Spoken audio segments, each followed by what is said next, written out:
For the last few years, we saw a slew of personalities leaving the country without even touching the Bureau of Immigration. Si Guo Huaping, aka Alice Guo, si Harry Roque, no, si Congressman Tevez, si Atong Ang dumaan raw doon sa backdoor. Yung mga fugitive na wanted dito, gagamit lamang ng false identity. Pag nakakit sila sa aeroplano, doon pa lamang sila ipoprocess ng immigration ng customs. At ngayon, kung malakas sila at may kunting mekos-mekos, pwede sila makalusot. Considering our limitations, Your Honor, So pwede tayong malusutan. may possibility po, Your Honor. Since a couple of years ago pala itong niraise yung issue ng processing center para sa mga VIP chartered passengers.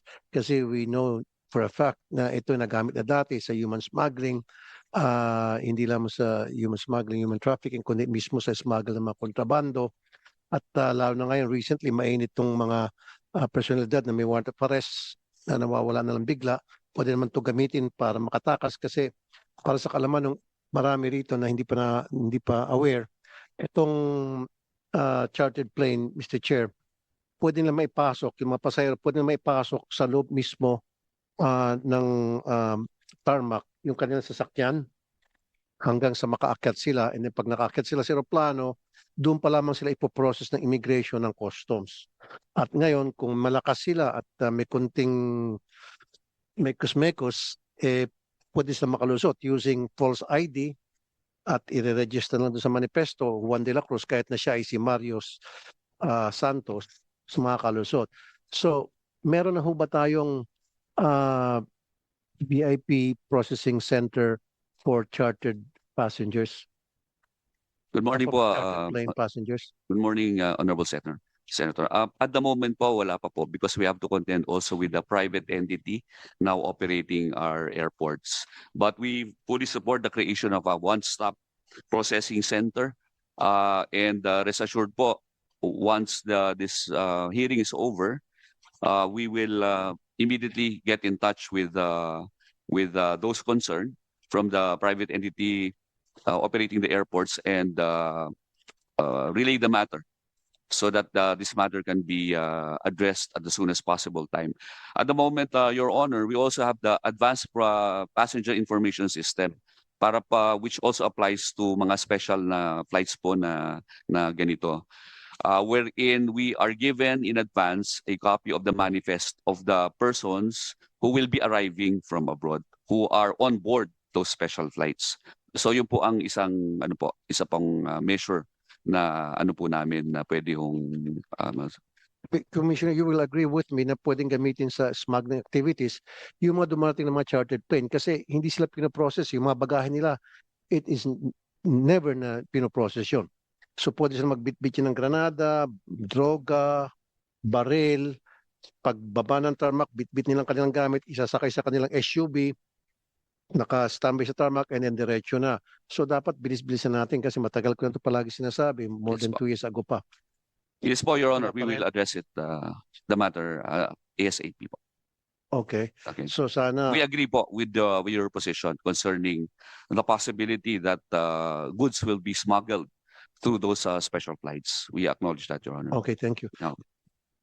Would you have records, with the permission of Senator Ravi, of chartered flights that come in and out of Philippine territory and our airports? We can get in touch with those concerned, the CAAP, and internally po, so that we can provide you with the records.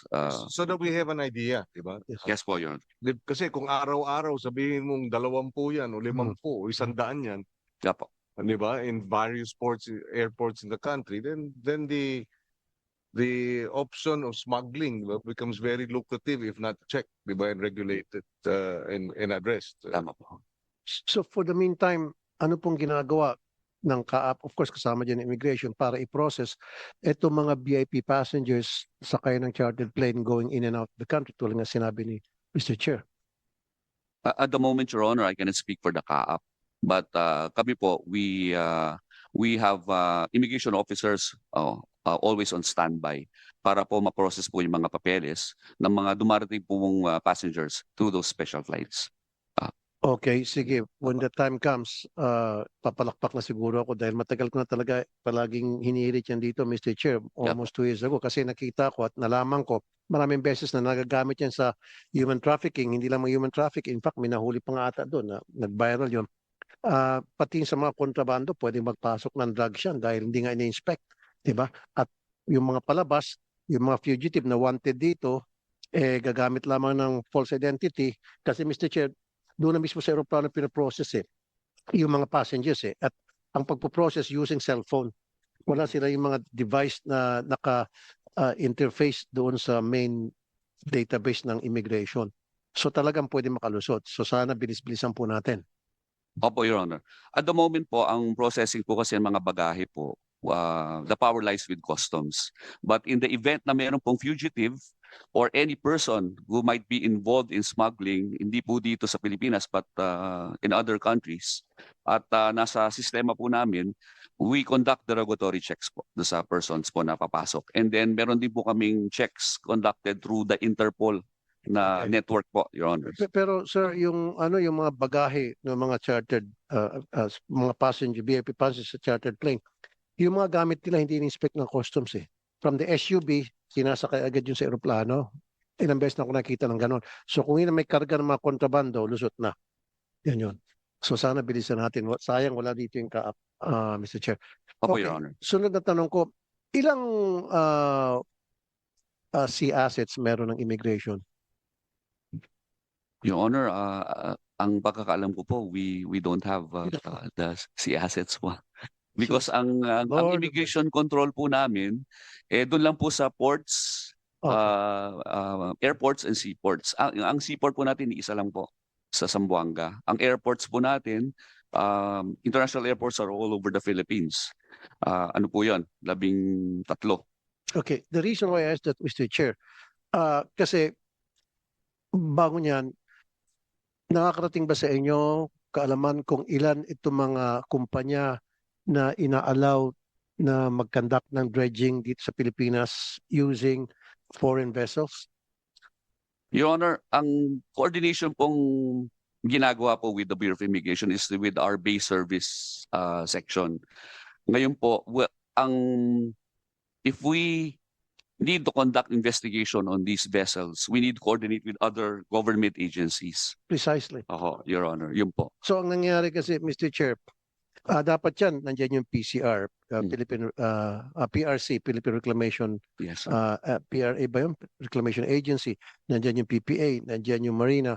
So dapat yung shipping company magbibigay ng notice sa atin, mag-apply para magde-dredge sila and then using foreign vessels na papasok.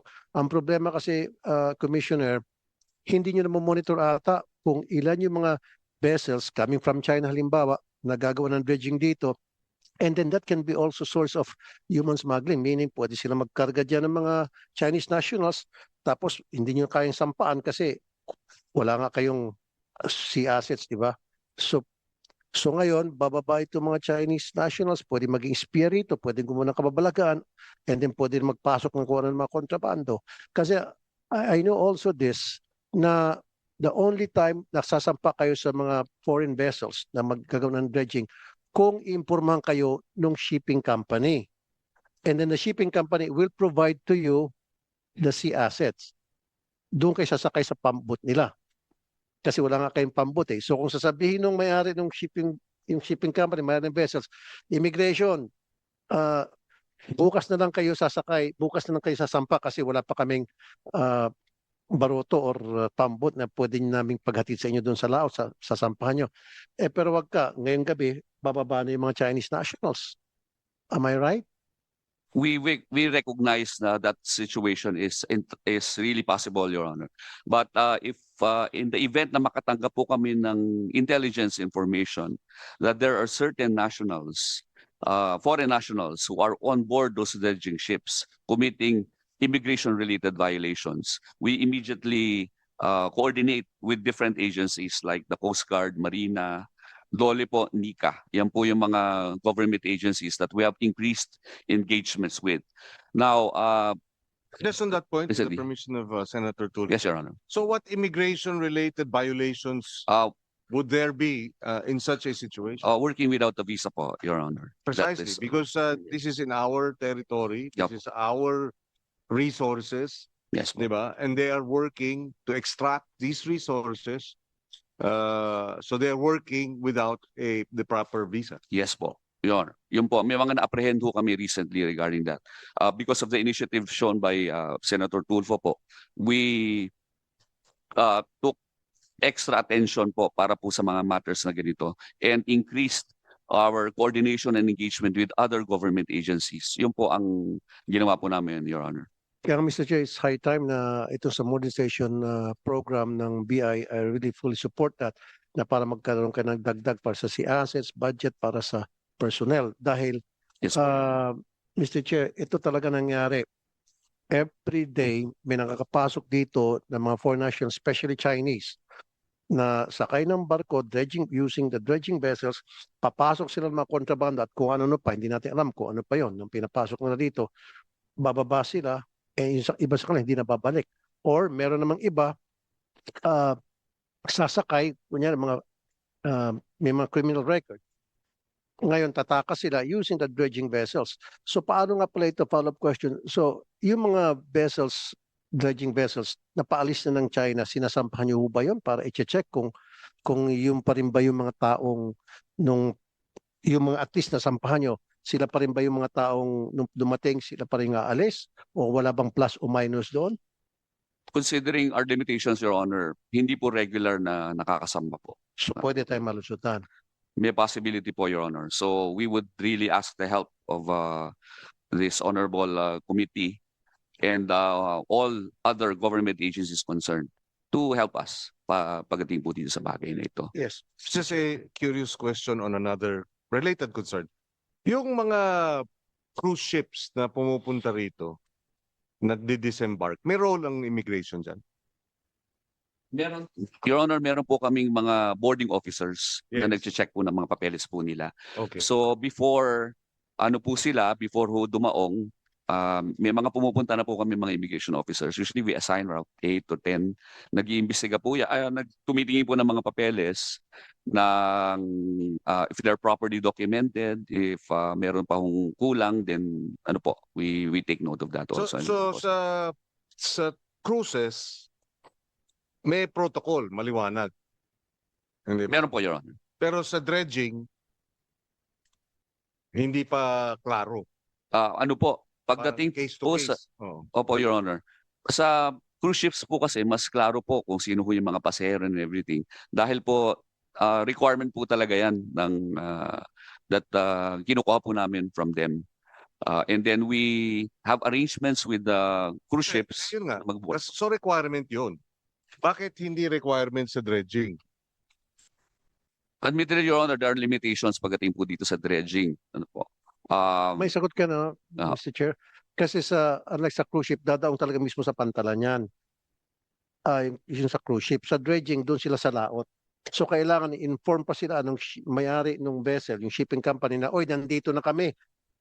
Customs, immigration, quarantine, punta na kayo rito. Paano kung hindi sila ininformahan?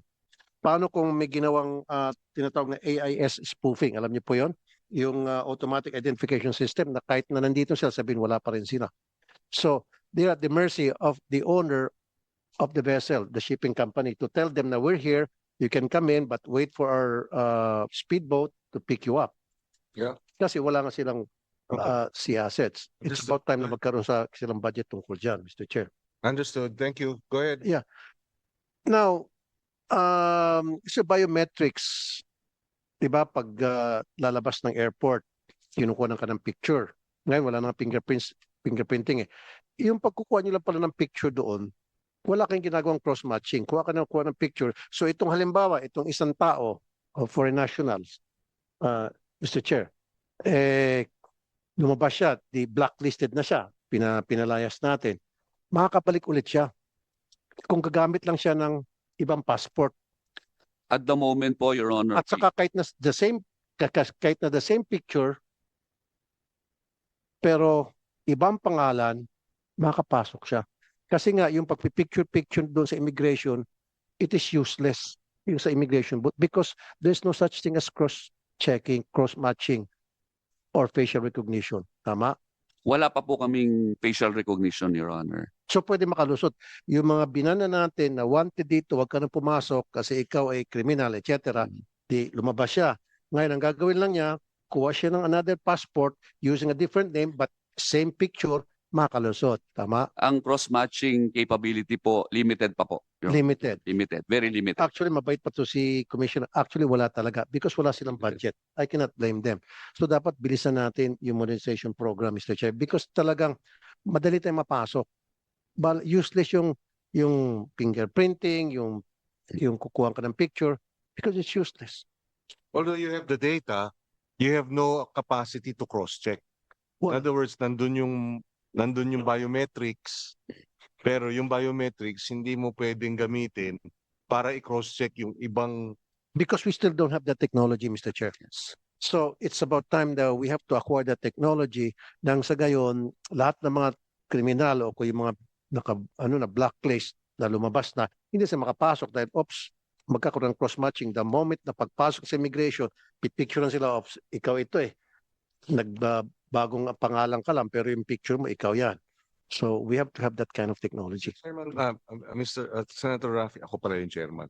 Mr. Chair.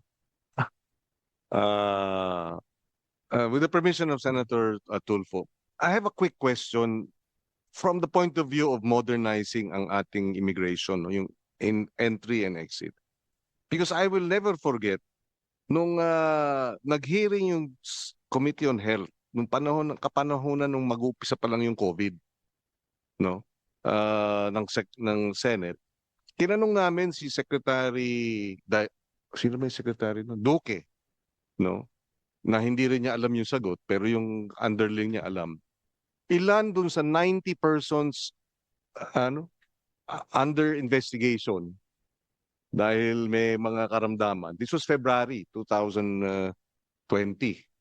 Ilan dun sa immigration, sa 90 na na-identify ng DOH ay galing Wuhan? Yun ang tinanong ko. Hindi niya alam yung sagot, pero nung tinanong niya yung kanyang staff, ang sagot ng staff niya 40. 41 actually. Nung 90 na merong simptomas by February 2020, bago tayo nag-lockdown, galing Wuhan. So pumasok dito yun. Well, hypothetically, dumaan ng immigration yun. Hindi ba?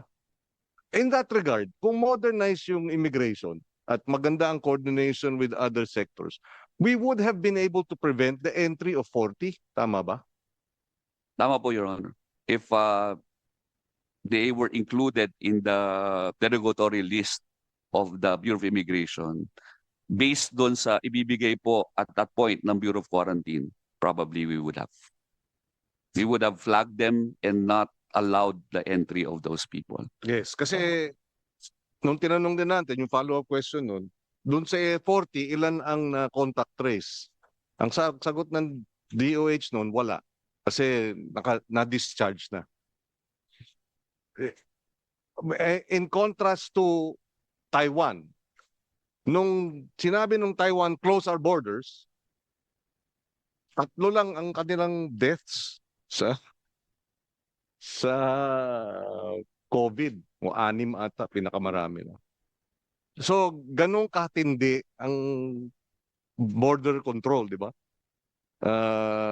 At palakasin yung ating pagpapasok ng mga foreign nationals sa ating bansa. Not just for criminal activity, but precisely itong health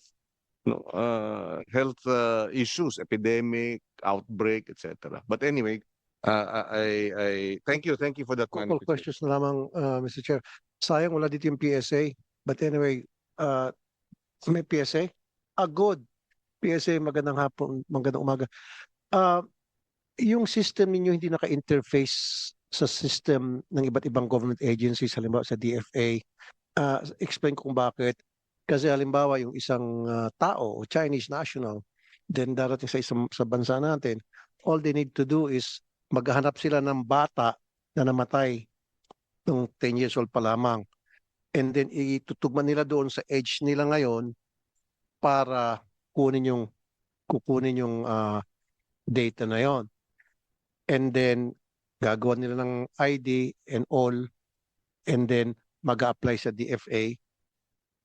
And then yung DFA hindi naman naka-interface sa inyo, pwede makalusot. So wala pa rin bang ganong system na importante kasi ito, Mr. Chair, hindi lamang dapat sa DFA, kundi maging sa DSWD kasi para malaman natin kung yung taga-Porpis o MAEX, yung pala patay na, singil pa rin ng singil, pwedeng gamitin sa COMELEC para yung mga ghost voters, di ba? So, paano yung na-address tong problema? This is a problem and maraming sa mga taga-government agencies nag-acknowledge nito. Okay. Thank you, sir. For that data interoperability or sharing po, currently we don't have direct access that provides to government agencies. But we have the data matching or yung system that PSA can provide information as to whether a person has a birth certificate, a marriage, or a death. So currently, Senator, yung pong ating agencies that have a MOA with us is isa dyan po yung Department of Foreign Affairs, GSIS, PBAO, PhilHealth, BIR, among others. So there's a data sharing agreement between us. Yun lang hindi po siya nakadirect sa aming system. Yeah. So in other words, pag isang tao, tulad ng binigay ko example, gumamit siya ng pangalan ng isang bata na namatay na long time ago and then minatch niya doon sa age niya ngayon at makakakuha siya ng passport going to DFA. Kasi i-acknowledge niya, yes, merong ganung pangalan dito at yan ay, di ba? Yan ay nakalista dito sa PSA. So pwedeng pumunta sa DFA. Pwedeng makalusot. Actually, sir, we have a back-end channeling with DFA for any suspicion or doubt in the document submitted. So pinapadala sa amin yung information and then we confirm whether an individual has a birth, marriage, or a death certificate. So that is an available system in place for now po, but not digital man. But we do have provide new CRS ITP2 systems. So we have the PSA e-verification where you can automatically check the SECPA kung authentic yung laman. And we also have the PSA e-verification so that they can view but upon the presentation of the SECPA po yun. So ibig sabihin yung DFA halimbawa o yung DSWD, pwede ba sila mag-access sa system ninyo? Without calling you para sabihin, PSA, bigyan nyo ako ng records ng ganito, dokumento, and then mag-aantay pa itong mga agency nag-request ng information ninyo. Ang gusto ko sana, real time, isang pindot lang doon, lalabas na information na gusto nila from the PSA. Wala tayong ganung capability pa, meron na. So right now, we have the verification through a communication letter, which will take time. Yun nga sinasabi But ko. we have services that we offer that DFA or other agencies can avail, like yung they can verify using the QR code in the SECPA kung meron pong sinubmit or verification po through the transaction verification na mabubuo nila yung image. But given, sir, na may document na po yon, pero pag wala, we still don't have that direct access to our system. So wala ba kayong plano na makipag-usap sa kung sino mang government agency niya na para ma-provide ka ng ganong klaseng technology? Yung mga na-develop po na system, sir, is more on verification and validation. Direct access is not possible at the moment because yung database ng PSA there are certain parameters before we can decide that you have this specific record you are verifying. For example, sa birth, sir, marami kasing mga Filipinos have multiple births. So there's a series of verification to be done by PSA before we confirm that this is the person you're looking for, sir. Kasi importante yung technology na yan, engineer, kasi ano ba sa DSWD, marami mga binibigay ng mga ayuda. So wag ka, patay na pala, tanggap pa rin ng tanggap because there's no way na magbe-verify nila kung ito ba'y dapat bigyan pa o hindi. And then sa COMELEC na rin, ito patay na pala, pero nagboboto. For all we know, 1,000 patay, bubuhayin nila. Parang si Lazarus, para lang makaboto. Pero kung meron kayong that technology I'm talking about, agad-agad, check without even calling you na. Pipindutin lang, patay ka na, hindi ka na pwede magboto, etc. So yun yung sinasabi ko. So talk to whatever agencies ang kailangan nyo kausapin, DBM ba, para ma-provide o DICT, magkaroon ng ganong klaseng link between you and all the other agencies na kailanganin yung inyong information para i-process yung mga nakikipag-transact sa kanila. Thank you, sir.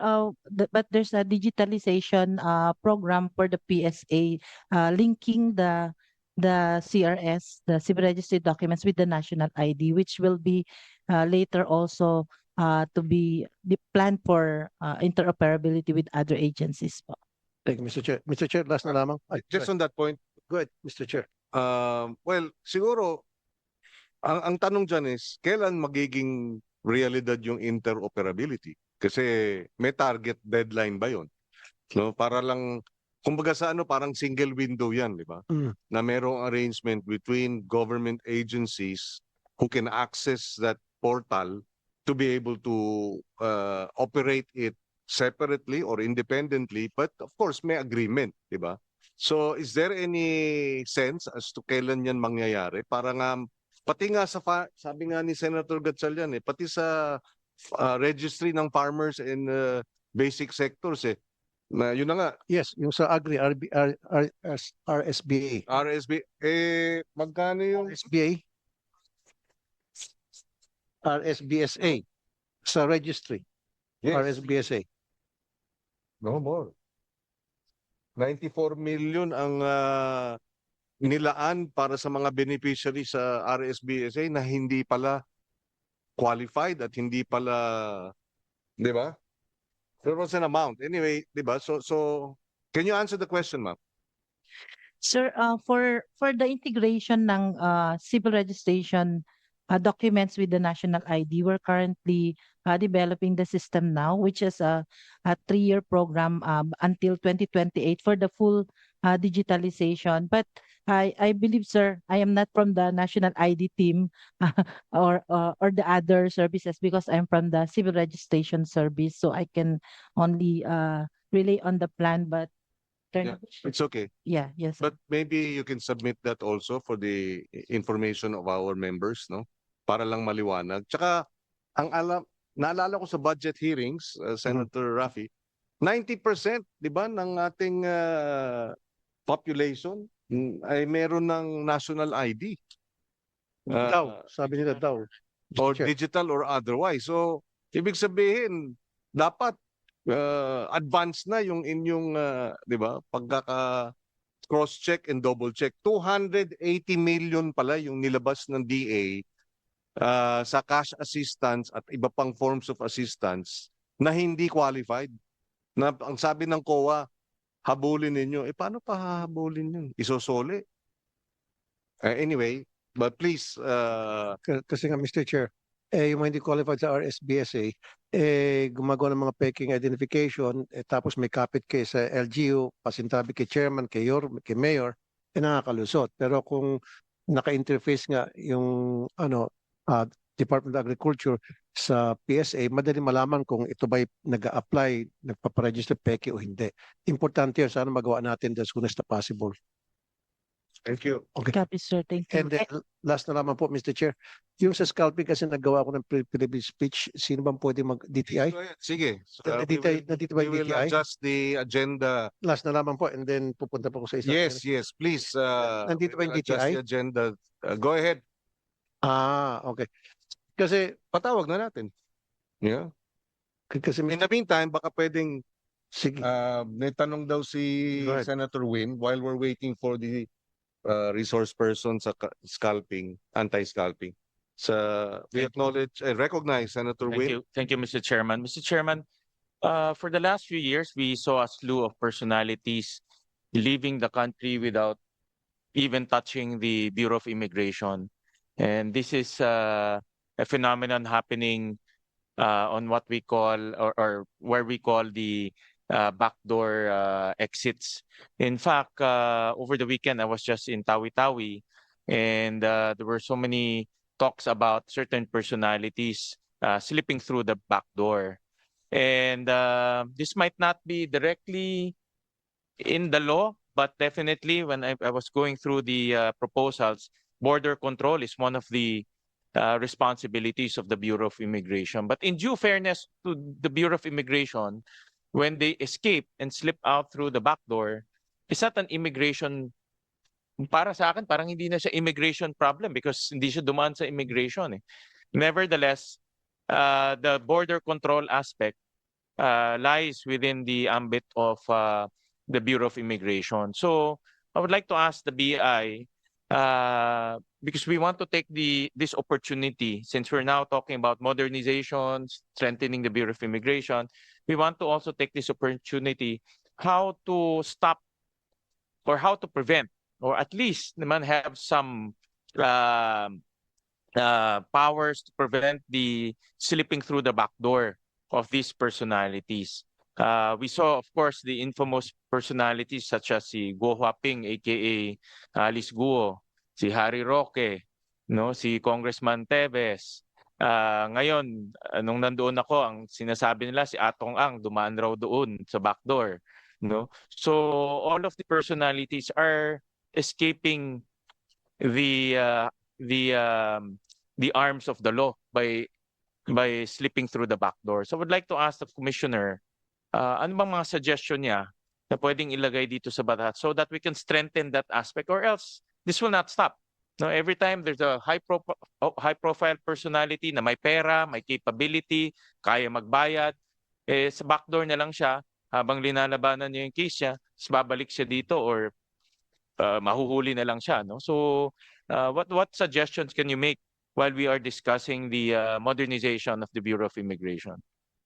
Thank you very much, Your Honor, Senator Gatchalian, for that acute observation. Your Honor, it is really a challenge pagdating po dyan sa area ng Tawi-Tawi. Tawi-Tawi, if I'm not mistaken, comprises almost 50% of the waters of the whole BARM. So yan po ang isang favorite na labasan ng mga gustong mag-escape from the arms of the law. So ang internally po sa Bureau of Immigration, in-upgrade po namin ang status ng Tawi-Tawi. Ano po yan? We consider that port of entry and exit. So ibig sabihin po, nagpasok po kami ng mga may intelligence na po dyan and additional manpower. But kulang pa rin po yun. Ang isa pong nakikita namin at the moment, measures that can be resorted to include increased engagement with the local government units. Isa po yun. Kasi ang local government units po, alam po nila kung sino ang hindi taga roon eh.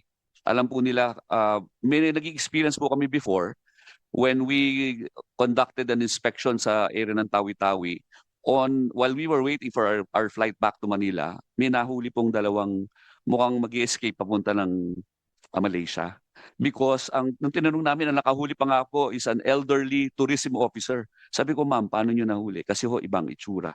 Hindi ho katulad namin dito na ganito ang pananamit, ganito ang mannerisms, ganito po ang characteristics.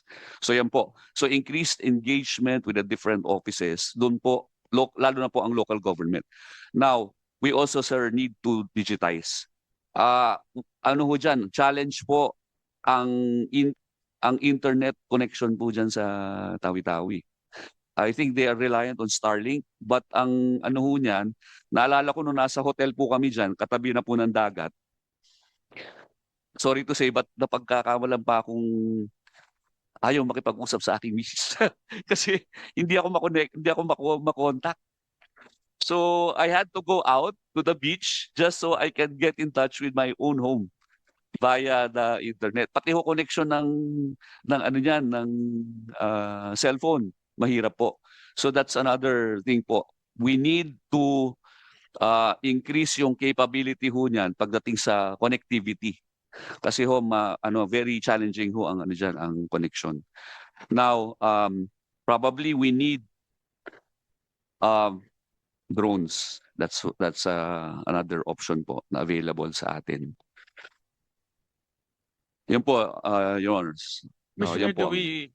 do you suggest that we should include a more stringent provision in this proposed measures? For example, increased presence in areas where the back door can be exploited to escape the arms of the law? Do we include some parang ganun na, some form of provision so that we can increase the capability of the Bureau of Immigrations in those areas that are known to be jumping off points to different parts of Southeast Asia? Yes po, Your Honor. In this matter, we would like to seek the help of the DFA. Pagka may cases ng illegal departure, the agencies concerned should immediately move for the cancellation of the passport kung may illegal departure. That's one measure ho na pwede nating that we can look at. And we need to be very vigilant in filing criminal cases involving these illegal departures. And kung wala hong batas o mahina ang batas, we should craft one ho to strengthen that. A law against illegal departures. Yun po, Your Honor. Chairman, Yes, good. Just on that point, kasi yung dagdag na tao, no? Meron bang international standard in terms of ratio? Kasi, for example, for judges, you should have one judge for every 20,000, 25,000 population. For, sa extension workers ng Taiwan, for example, for every 18 farmers, may isang extension worker. Meron bang ganung data or international standard in terms of immigration and border control? Ilan dapat ang magiging ideal na number of personnel to be able to guard or to be able to effectively implement yung laws on border control and immigration? Your Honor, I don't know of any international standard, but just to give you the facts concerning the Bureau of Immigration, I mentioned earlier, we have 7,614 islands. We only have regular intelligence personnel sa Bureau conducting intelligence operations nationwide. Wala pa akong 100 yan. About 80, 90 regular employees. We have contractual and job order personnel conducting intelligence operations or being part of that, the intelligence division, mga ano po yan, 60 to 70. So we're talking about 150 to 160 po nationwide operating on matters concerning intelligence. Now, pagdating po sa Fugitive Search Unit namin, FSU, yan po yung mga naatasan at mandatong tumugis ng mga fugitive. Ang operatiba lang po namin 16. Nationwide. Ganyan po kakonti. So you would wonder kung bakit left and right nakakapaghuli po kami. We ask the help of other agencies and vice versa. Humihingi rin po ng tulong sa amin. Binibigyan po kami ng mga intelligence information that these people are allegedly violating our immigration laws. So ganun po kakonti. So wala po talagang, imagine nyo po, ilan na po tayo ngayon sa buong bansa, 110 million, 150 million. And then I mentioned 115 ba PSA? 115 million? 112. 112 million. 112. 112. And Your Honors, as I mentioned earlier, we have to contend with 300,000 square kilometers of total land area, an exclusive economic zone of 2.2 million square kilometers, of which coastal and municipal waters comprise 266,000 square kilometers. So pagdating po sa population vis-a-vis the number of immigration personnel required, intelligence operatives, we don't only have to contend with the number of aliens, but also the land area, the coastal waters, the municipal waters. Yun ho ang hinaharap po ng Bureau of Immigration. Okay. Just on that, okay. Just one follow-up question before we give the floor back to Senator Raffy. So, di ba meron kayong international convention of immigration chiefs? We have the ano po, DGICM, yan po yung within the Southeast Asia. Yes, di ba? So maybe you can, exchange information. Ilan ang employees ng immigration ng Malaysia? Ilan ang Yeah. employees ng Malaysia, ng Singapore, ng Indonesia, ng Thailand, di ba? And then submit it to this committee so that we have di ba, at least some idea what the standards are in ASEAN. Yes, Your Honor. Oh. I am a naturally curious person. So when I meet the immigration commissioners of the different countries, other immigration officers, I really ask. Okay, good. Yun. So Your Honor, recently I was in Dubai. I was able to talk to the immigration commissioner. I asked him, how many are you? How many immigration? In Dubai alone. Kasi iba po lang setup nila eh. Dubai immigration is different from Abu Dhabi immigration. They have 5,000 immigration officers in Dubai alone. What about in Abu Dhabi? We have 3,000. So 8,000. I was able to talk to an immigration official from Australia last year. How many are you? About 7,500 immigration officers. But that does not include border control officers. Ibig sabihin yung mga tumutugis po sa kanila, nasa enforcement, additional 7,500. So that's 15,000 for Australia. I was able to talk to someone from Singapore. When I told him that we are about 1,800 only, what? That's so few. That's Singapore. Singapore na po yun. Japan, I think, has about 6,000 to 7,000 immigration officers. Considering that limited land area, na mas maliit na land area po yung mga bansa na yan, and they have that many, we really... there you go. ganun po. That answers my question. So DBM, please note, because you want a lean bureaucracy. Pero wag naman malnourished and butot balat bureaucracy na hindi naman magagawa yung trabaho nila.